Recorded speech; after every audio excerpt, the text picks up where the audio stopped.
السلام علیکم ورحمۃ اللہ وبرکاتہ۔ آج ہم پھر سے ایک ویڈیو میں القراءۃ الواضحہ حصہ اول کا سبق نمبر 3 لے کر حاضر ہوئے ہیں۔ چلیے شروعات کرتے ہیں، لیکن اس سے پہلے آپ ہمارے channel Arabic to Urdu translation کو سبسکرائب کریں اور ہماری ویڈیوز کو لائک اینڈ شیئر ضرور کریں۔ چلیے پڑھتے ہیں۔ بسم اللہ الرحمن الرحیم۔ الدرس الثالث، تیسرا سبق۔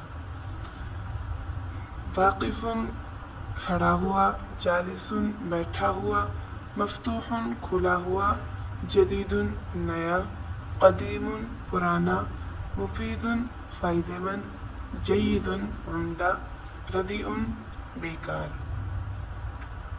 چلیے جملے دیکھ لیتے ہیں۔ التلمیذ واقف، طالب علم کھڑا ہے، المدرس جالس، استاد بیٹھے ہیں، الولد صغیر، لڑکا چھوٹا ہے، الرجل طویل، آدمی لمبا ہے، التلمیذ مسرور، طالب علم خوش ہے، الطفل قصیر، الطفل یعنی بچہ، الطفل قصیر، بچہ پست قد ہے،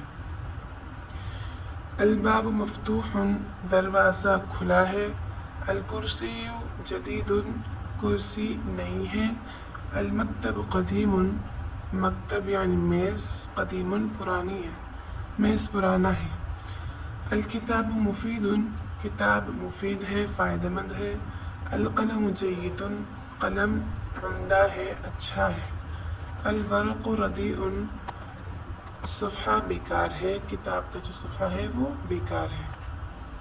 آگے دیکھیے، یہاں بس فرق اتنا ہے کہ یہاں معرفہ اور نکرہ کی بات بتائی جا رہی ہے کہ تلمیذن کے آخر میں تنوین ہے تو یہ اس وجہ سے نکرہ ہے، اور اسی طریقے سے التلمیذ کے شروع میں الف لام آ گیا ہے تو یہ معرفہ ہے۔ ٹھیک، تلمیذن کوئی یا ایک طالب علم، التلمیذ طالب علم، ولدن کوئی یا ایک لڑکا، الولد لڑکا،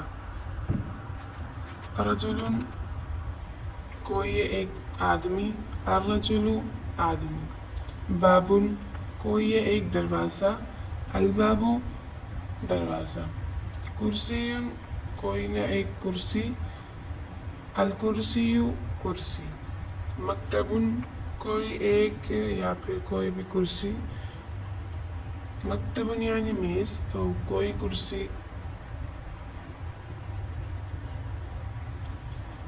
مکتب میز کوئی ایک میز، المکتب میز، کتاب کوئی ایک کتاب، الکتاب کتاب، قلم قلم کوئی ایک قلم، القلم قلم، ورق کوئی ایک صفحہ، الورق صفحہ۔